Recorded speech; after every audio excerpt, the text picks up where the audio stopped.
Қараңыздар оқушылар, бізде айтады, құрамында күкірттің массалық үлесі, күкірттің оксид емес, немесе қышқыл емес, күкірттің массалық үлесі 33,28% болатын, 200 грамм алюмин алу үшін 96% күкірт қышқылының ерітіндісінде қанша массасы бар SO3-ті қосу қажет дейді. Ең әуелі біз сонда осы алюминнің ішіндегі күкірттің массасын тауып аламыз, яғни пайызына көбейту арқылы сонда менде 66-56 грамм шығады. Енді осы орайда мен оның зат мөлшерін тауып аламын. Ол үшін мен күкірттің мрі 32-ге бөлемін, сонда 2,08 моль шығады. Одан соң мен мысалы былай есептеп аламын. Менде алюминнің құрамдас бөліктері ол H2SO4 және де SO3 болғандықтан, және де оның құрамында мысалы қарайтын болсаңыздар, мына жерде H2SO4-тің саны, атомдардың саны біреу ғой, және SO3-тің саны тоже біреу. Демек, мен бір H2SO4-те бір күкірт атомы бар деп елестете аламын. Осындай мысалға келтіре отыра, мен сонда реакцияны жүргізе алады екен, соған сәйкес менде жүйе пайда болады. Яғни үстіңгі бөлікке мен алюминге қатысты ақпарат жазам.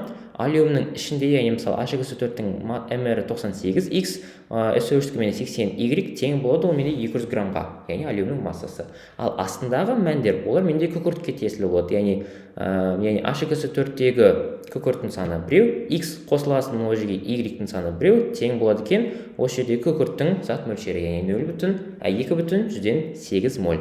Ендеше осы жүйені біз ары қарай түрлендіреміз. Сонда бізде осы жерде астыңғы мәндердің барлығын 80-ге көбейтетін болсақ, бұл жерде бізде қысқарады 80 және 80Y-тер. Сонда бізде 98X-тен азайтамыз 80X-ті, 18X қалады. Және де осы мәндер өзара азайтатын болсақ 33,6, және де осы жерде бөліп жібереміз. Сонда бізде 1,186 моль шығады екен. Бұл бізде X-ке қатысты.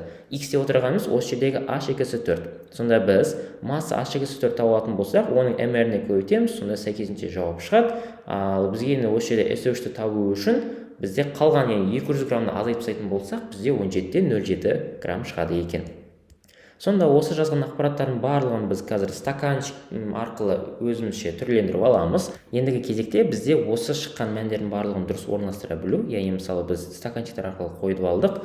Осы жердегі менде шыққан мысалы SO3 17,07, мынау менде 182,93 грамм. Енді кезекте менде мысалы алюминде не жоқ? Құрамында су жоқ. Демек біз реакцияның барлығын су арқылы жүргізетін боламыз. Менде мысалы судың массасы белгісіз X деп тұр. Мен оны мысалы 4%-ын табу арқылы шығарып аламын. 0,4X астына 18, H2SO4-дің алдына 98, и осы жерде пропорция арқылы Y-ті табам. Сонда менде шығады екен 0,10-нан 2178X. Бұл дегеніміз SO3 пенен судың қосылу реакциясы арқылы менде осы бір мән шықты. Алайда менде бір стаканда 96% H2SO4 тоже бар екен. Сонда мен осы жердегі екі массаны осылайынан жазып аламын да, және де осы екеуінің қосындысы маған жалпы H2SO4-тің массасы 182,93 граммды береді екен. Сонда мен осы жерде теңдеуді орындаймын. 155-те 5,128 грамм шығады. Бұл дегеніміз сонда бізде бірінші стакан бар ғой, H2SO4-тің ерітіндісі. Осының массасын тауып алдық. Ал бізге керегі именно SO3-тің массасы. Сол үшін де мен 200-ден азайтамын 155-те 28-ді, сонда менің жауап шығады екен 44-те 72 грамм.